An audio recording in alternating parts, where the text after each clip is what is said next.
Once I was in a school and I was in the staff room and a teacher came and she was very, very angry. And she said how stupid the students were in her class because she's been trying to explain something to them. They just can't understand it. She's frustrated, angry, and she's really angry with herself because she doesn't find out how to help them. And I went over and I talked to the teacher and I wanted to know why she thought the children were so stupid. And she told me that she'd been teaching for very many years and she knows really about student ability and that this particular class are very low intelligence. She knows that they are intelligence is 60% inherited and 40% developed. And I tried to explain to this teacher that this idea of intelligence is totally wrong. There's a big political story behind it, which I'll explain later on, but basically we can't measure human intelligence. You can't take the environment of the population and relate that to one individual. It's totally not possible. What psychologists do is they try to find some identical twins, monozygotic twins who come from the same egg, and then they give them questions. They don't test the blood, they don't test the DNA. The DNA doesn't have intelligence.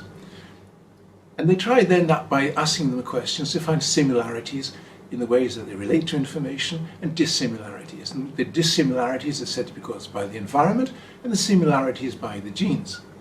But we need really to understand that when the twins are growing inside the mother, they are fed by the same information. And when they grow, they're also sharing thoughts and developing the same environment. So you can't really cut it between the environment and the genes.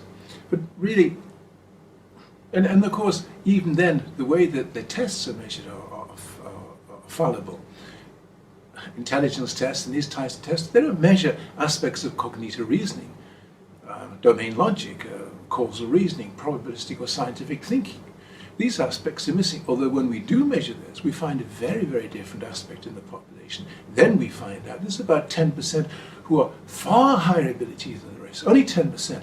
This is caused by their drive, their emotion, their need to work hard, that they're propelled by something that makes them want to make the brain cells work.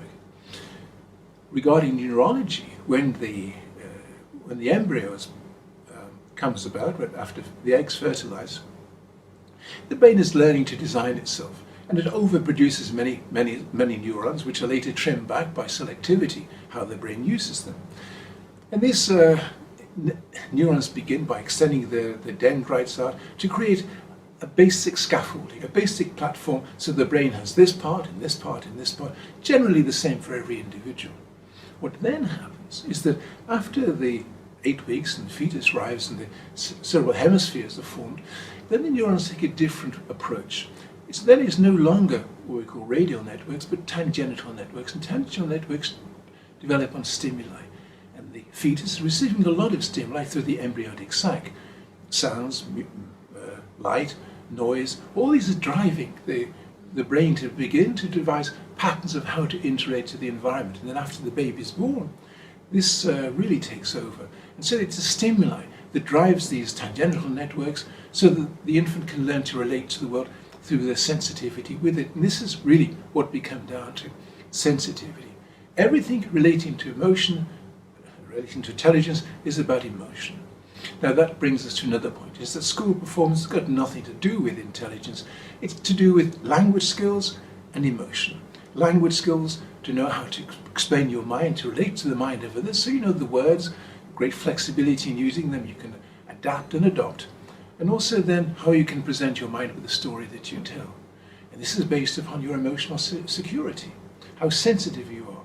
So if you're calm and happy, you can relate. If you're distracted, and most children are, or bored or whatever, they're not interacting very well. And therefore this information is going in haphazard, they can't relate to it, and therefore they don't know how to explain the mind. And then the teachers think, well, they're not very clever. I spent a lot of my life, almost all my adult life, helping students to learn to be far better than the teachers thought they were.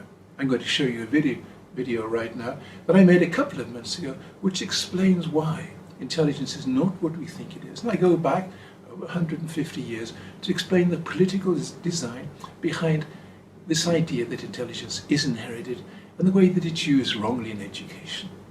We just need to realize, as this teacher did, is that to help our students to learn, we have to find some way to connect with them, to inspire their human spirit, which psychologists can never measure, to enable them to want to learn, to believe in themselves, to have the stamina to not to give up, to try to learn, to do it.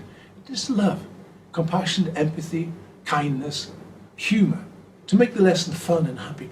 When this teacher was angry with them, the children or the students couldn't interact. They couldn't ask questions because they were nervous, and therefore they couldn't relate very well to information. I did help this teacher to be happier and relaxed, and she did find that her students were not as stupid as she thought they were. Watch the following video. You'll find it very interesting.